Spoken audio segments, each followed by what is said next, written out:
guys, Kat Calm here with Studio Sweat and Studio Sweat On Demand. Very special guest with me, trainer Ellie. Hi! What we want to talk to you about today is something big in the news right now that's been around for a long time. So I'm not exactly sure why it's resurfacing, but it's good that it is because it's always good to talk about things that involve safety. Okay? Yes, absolutely. And that is Rhabdo, also known as? Rhabdomyolysis. Okay, so that's the technical term for it.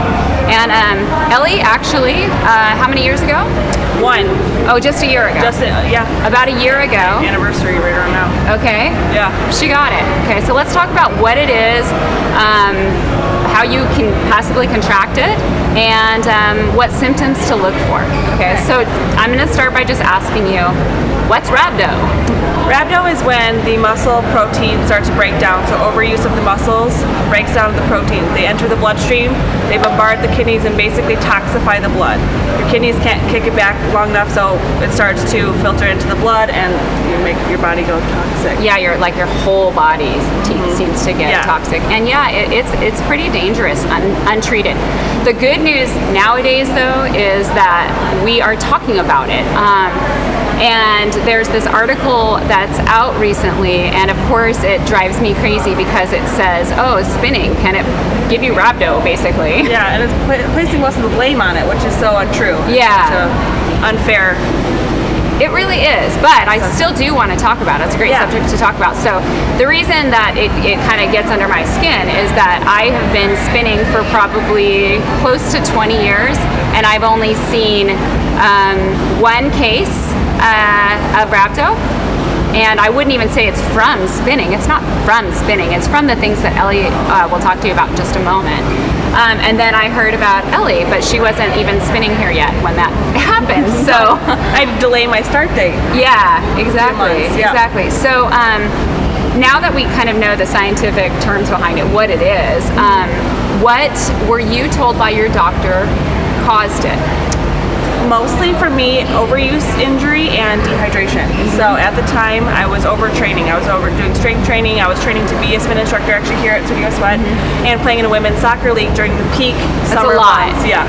And so I was doubling up on my workout, sometimes triple if I threw a soccer game into it. I wasn't properly hydrated whatsoever. And so the overuse and the dehydration gave my muscles lacked any hydration, any support. So I just basically tore them apart by overusing. Yeah. So interesting thing, and a lot of people don't know this. Ellie didn't even know this, and I told her this yesterday. Yeah. So when Rhabdo first surfaced, from what I understand, it was back in like World War I, and the reason it was happening was because buildings, concrete kept crushing soldiers' legs. When the muscle was then crushed, it did what you said. It released those toxins into the kidneys and then throughout the body, right? Yeah. And so that's when this surfaced. So it's almost like the muscles are being crushed from the inside out in this case, versus back in World War I or whatever, it was kind of from the outside in. So where I have seen the most cases of rhabdo and heard about it is in extreme strength training. People that kind of try to go from zero to hero. So a lot of I don't want to use, but you know, the WOD type workouts and stuff like that, where you're doing that strength training unsupervised. It's not something that you're going to see in a spin environment, like really hardly ever, unless you're completely overtraining, and likely there's other things going on. One of the things that you taught me was that about dehydration. So how were you treated for rhabdo? So I went in, and the first thing they did was they took a sample of both urine and blood. Yeah. They had to reach my CK levels, which were astronomically high, right? Because it was in the blood. And so the first thing they did was pump me full of IV, and I had to come back for 3 days of IV treatments. It's all about drinking water on top of it. So I had IVs pumping through, and then lots and lots and lots of water consumption on my own. So I had to do both to kick it out. So you need to help flush it, right? Flush it through the urine. So basically it was just hydrating you But I don't want people to not take it seriously. Ellie could have died from that. Yes. And I'm lucky enough to be early in the stages. They caught my levels in the 20,000 range, which is, irrelevant. But some people reach 90,000 and then they can't come back from it. They're hospitalized, and then their body basically cannot fight it off. Right. Yeah. The one girl that I saw it happen to, she did almost die because she did not catch it until fairly late. She was already, at the levels that you were talking about. And the first symptom that she really saw that took her to the hospital was her urine looked like Coca-Cola. And so I asked Elli about that. I said, and I've always talked to my clients about this and been just careful of it. Again, I've never seen it in like 20 years except for that once. But I tell them just watch for changes in the color of your urine. Yes. You said yours was to the point where it looked like tea. Iced tea. Yep. Yeah. So it'll get progressively darker the worse that it gets. But that's a clear color to look for. You shouldn't see that in your urine. Yes. Right. Absolutely. Yeah. There you go. That's it. Couple other symptoms that you experienced early on were overtightening of my muscles. So past the point of soreness, which you know what sore feels like. You've worked out hard. Yeah. This is past that. This is so tight that my legs were I was tripping like bricks. Yeah.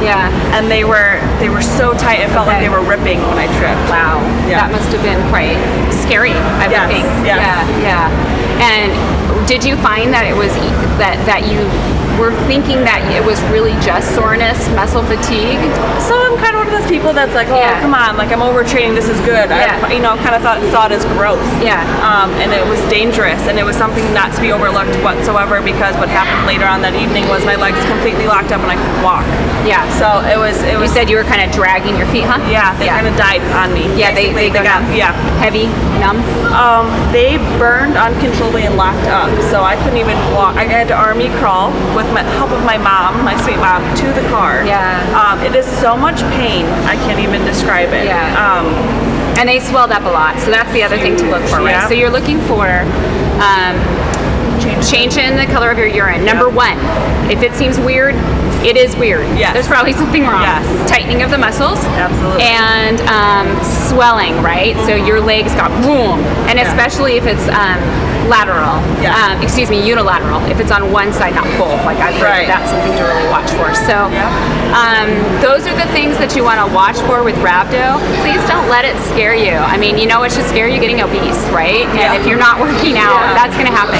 Watch for the symptoms that we talked about. I think you'll be safe. And absolutely. Anything else you want to add? Share your story, man. Overtraining is not something to take lightly. I mean, we design these workouts here that are perfect combinations of both strength and cardio. I think that that's something to keep in mind. Too much strength training, and that was the end of my career for 3.5 months for this. So it's not something that I think that you should over push your body. Listen to reasonable limits. I took it too far, and I regret it. I've had some damage because of it. My muscles have not recovered fully yet, but that was because I did it. So I ignored every warning sign and took it way too far. So just be conscious of your limits, be conscious of your workouts, and really have a fine balance, and lots and lots and lots and lots of water. Drink water! Lots of water. Okay, cool. Yeah. Well, thank you for sharing your story. Thanks for having me. I am so glad that we had this opportunity to talk. Yeah. If you guys have any more questions about this, you can email on-demand support at studiosweat.com, and we'll see if we can get you any information from our perspective. All right, you guys, for those body sculpting, fat torching, non-rhabdo inducing workouts, I'm just kidding, check out Studio Sweat or Studio Sweat On Demand.